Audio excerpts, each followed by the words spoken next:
నమస్తే, welcome to Andhraprabha. నేను తేజస్వి. ఏపీలో పవన్ కళ్యాణ్ పోటీ చేసే పిఠాపురంపై అందరూ ఫోకస్ పెట్టారు. గెలుపుపై జనసేన నేతలు ధీమా వ్యక్తం చేస్తున్నారు. అయితే ఇక్కడ విజయం అంత ఈజీ కాదంటున్నారు పొలిటికల్ ఎక్స్పర్ట్స్. ఎందుకంటే ఓటమి ఎరుగని మహిళా లీడర్ వంగ గీత పోటీ చేయడంతో టఫ్ ఫైట్ ఉంటుందనే సమాచారం ఉంది. ఈసారి ఎన్నికల్లో పవన్ను గెలిపించుకోవాల్సిన బాధ్యత టీడీపీపై ఉంది.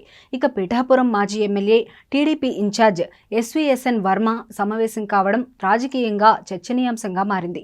ఈ భేటీలో మాజీ మంత్రి సుజయా కృష్ణారావు కూడా హాజరయ్యారు. తన దగ్గరకు వచ్చిన వర్మను పవన్ సత్కరించారు.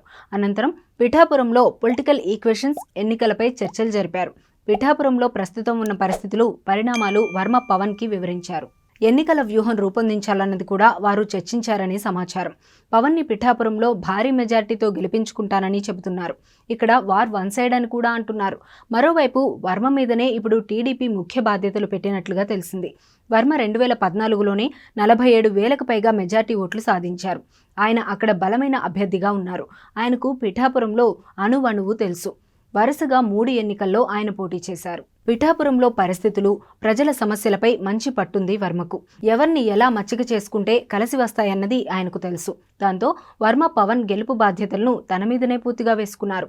పిఠాపురం అసెంబ్లీ స్థానం నుంచి పోటీ చేయాలని ఎస్వీఎస్ఎన్ వర్మ భావించారు. కానీ పొత్తులో భాగంగా పిఠాపురం నియోజకవర్గం జనసేనకు కేటాయించారు. ఇక అక్కడి నుంచి బరిలో దిగుతున్నట్లు పవన్ ప్రకటించడంతో వర్మ తీవ్ర నిరుత్సాహానికి గురయ్యారు. టీడీపీ అధినేత చంద్రబాబు నచ్చజెప్పడంతో వర్మ శాంతించారు. ఈ నేపథ్యంలో పవన్తో వర్మ భేటీ కావడం ప్రాధాన్యత సంతరించుకుంది. పవన్కి పిఠాపురంలో 1,00,000 ఓట్లకు తగ్గకుండా మెజారిటీ వస్తుందని పిఠాపురం జనసేన ఇన్ఛార్జ్ ఉదయ్ శ్రీనివాస్ చెబుతున్నారు. 3 సీనియర్లను వైసీపీ రంగంలోకి ఇప్పటికే దింపిందని, అయితే 3 కాదు 3,000 మంది వచ్చినా 1,00,000 మెజారిటీ పవన్కి రాకుండా ఎవరూ ఆపలేరన్నారు.